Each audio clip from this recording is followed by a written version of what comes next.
All right, on the scene at AT&T Stadium in Arlington, Texas, side of the Big 12 championship game that did not go well for Oklahoma State. Guerin, Emig, Sellout crowd columnist, along with the Hutchens twins, our stellar beat writers covering the Cowboys, Ben and Sam. They've joined me here at the stadium. We've still got a lot of writing to do, a lot of content to put on selloutcrowd.com for you to consume over the next several hours. But right now we're going to break in just for a quick video reaction for what we saw. And fellas, it's pretty simple what we saw. Texas is damn good. OSU had to play damn well, and they fell very short of it. 49-21 at the final score. Ben, what do you got for us? I think Sam said it well earlier. I mean, we were just talking. He said, look, Oklahoma State has surprised us all season long, but today we could kind of see it coming a little bit. Texas, this offensive juggernaut, could not be stopped. Touchdown, touchdown, touchdown, touchdown. 4 straight to begin the game. OSU couldn't recover. And the Cowboys especially, to give up 4 touchdowns really quick like that, the specialty all year for the Cowboys has been give it to Ollie Gordon, let him wear down a worn-down defense in the second half. And I wasn't thinking that the Cowboys needed to give the ball a ton to Gordon in the second half. They just couldn't afford it. They couldn't stop Texas. That means they couldn't stop the clock. And they just had to, play desperation mode, last ditch in the second half. That's tough against anyone. It's brutal against a Texas team that has really impressed here today. And who knows, maybe they've done enough to get in the playoff. But yeah, Ben, just to put it in perspective a little bit, I count 9 of Texas's 11 drives in the entire game a success. They went touchdown, touchdown, touchdown, touchdown, interception, which is 1 bad drive.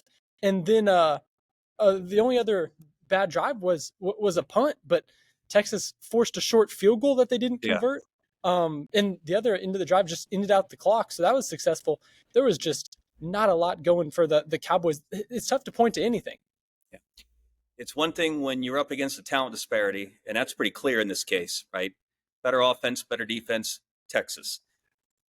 What makes it more difficult is when the concept, schemes, coaching, however you want to put it, also falls Texas' way. And that's not to say that Mike Gundy, Brian Nardo, and Casey Dunn screwed something up. I just think that's how well this thing's going right now with Steve Sarkisian and his staff in Austin. They're not just playing well, but they're playing smart. They're playing with precision. And you get a sense if this team does get in the playoff, they can make a heck of a lot of noise. Real quick before we check out, guys, does this taint anything? 49. You don't want to lose a Big 12 championship game by 28. You don't want to look like you really don't belong on the same field, and that was sort of the reality today for the Cowboys. What do you think this does to OSU's season in general, either one of you? One thing it does is make OU fans even matter, which I'm sure a lot of OSU people are happy about.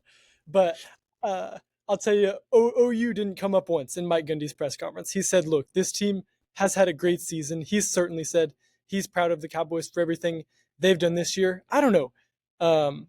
It's the 3rd, I would count, blowout loss for the Cowboys this season, which sounds so weird to say because we are sitting in the Big 12 championship covering this game right now. So we'll see. I don't know if it necessarily taints anything because the Cowboys have been blown out before. The theme of the season has been resiliency, coming back from the blowouts rather than those 3 blowout losses. I guess it's kind of just fun's over, guys. The Cowboys didn't come back and win in crazy fashion. They didn't beat and play up to a team like Oklahoma or Kansas State. So fun's over. They're not going to the Cotton Bowl or anything else. Maybe it's more just water finding its level a little bit here in Arlington. Okay, well, I'll tell you what. We'll pick up where we left off when everyone comes back from it's not vacation by any means. Players need some rest. Coaches need to go recruit. But when everyone gathers back in the complex to prepare for the bowl game, we're thinking Texas Bowl, probably, right? 80% probability, maybe against A&M. We'll find out. When everyone does convene, so will the crew at Sellout Crowd. You guys will be all over things in Stillwater. Barry Trammell and Jenny Carlson will have words for everyone to read, not just from this venue with this game, but between now and OSU's bowl game. I'll chime in with some stuff. Keep it, please, on selloutcrowd.com. We'll deliver content this way with our shows, our videos, and with the written word, of course, as we provide daily content on not just this game, but whatever faces awaits the Cowboys in the bowl. For Ben and Sam, this is Guerin. Thanks for tuning in. Thanks for following all season, and we will talk again soon.